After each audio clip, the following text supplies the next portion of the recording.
ಆತ್ಮೀಯ H16 news ಅರ್ಥಾತ್ ಸಿದ್ದರಾಮಯ್ಯಗೆ ಸ್ವಾಗತ. ನಾನು ನಿಮ್ಮವ MI ಅಥವಾ ಮಲ್ಲಪ್ಪ ಜೋತಾವರ್. ಆದ್ಮೇಲೆ ವಿಶೇಷವಾಗಿ ಧರ್ಮಸ್ಥಳದ ಬಗ್ಗೆ ಸಾಕಷ್ಟು ಮಾತಾಡ್ತಾ ಇರ್ತೀವಿ ಮತ್ತು ಮಾತಾಡೋದು ಅನಿವಾರ್ಯದ ಕಾರಣ ಇಷ್ಟ.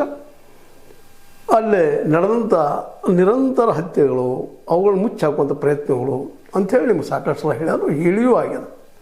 ಇವತ್ತು ಒಂದಿಷ್ಟು ಅದರ ಮುಂದುವರೆದು ಏನಪ್ಪ ಅಂತಂದ್ರೆ, ವಿಶೇಷವಾಗಿ ನಮ್ಮ ಮೀಡಿಯಾ, ಅದರಲ್ಲೂ ಮುಖ್ಯವಾಗಿ ರಿಪಬ್ಲಿಕ್ ಇಂಡಿಯಾ ಆಗಿರ್ಬೋದು, ರಂಗಣ್ಣವ್ರ ಪಬ್ಲಿಕ್ ಆಗಿರ್ಬೋದು, public T V, Rakesh Shetty ಅವರ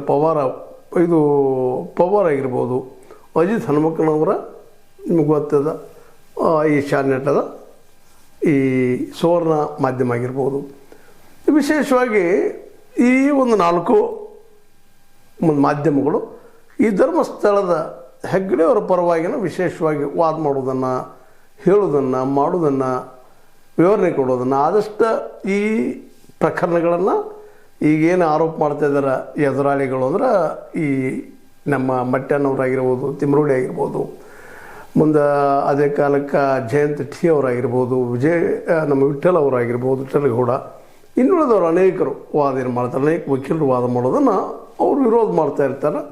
ಅದರಲ್ಲೂ ಬಾಲನಂತ ಇತ್ತೀಚೆಗೆ ವಕೀಲರು ಇನ್ನೂ ಜಬರ್ದಸ್ತಾಗಿ ವಾದ ಮಾಡ್ತಾ ಇದ್ದಾರೆ, ಸುಪ್ರೀಂ ಕೋರ್ಟ್ ವಕೀಲರು. ಇವರ ವಿರೋಧವಾಗಿ ಇವರು ಸದಾ ಒಂದು ಈ ಕೇಸ್ಗಳನ್ನು ಮುಚ್ಚಾಕುವ ದಿಶೆಯಲ್ಲಿ ಹೋಗ್ತಾರೋ ಒಂದು ಆರೋಪ ಇವ್ರ ಮೇಲೆ ಅದ. 4 ಚಾನಲ್ಗಳ ಮೇಲೆ ವಿಶೇಷವಾಗಿ ಅದನ್ನು ಮಾಡೋ. ಅದರಲ್ಲೂ ಡಾಕ್ಟರ್ ದಿನೇಶ್ ಗಾಣಿಗ್ ಅನ್ನುವಂಥವ್ರಂತ ಓಪನ್ ಆಗಿ 4 ಜನರಿಗೆ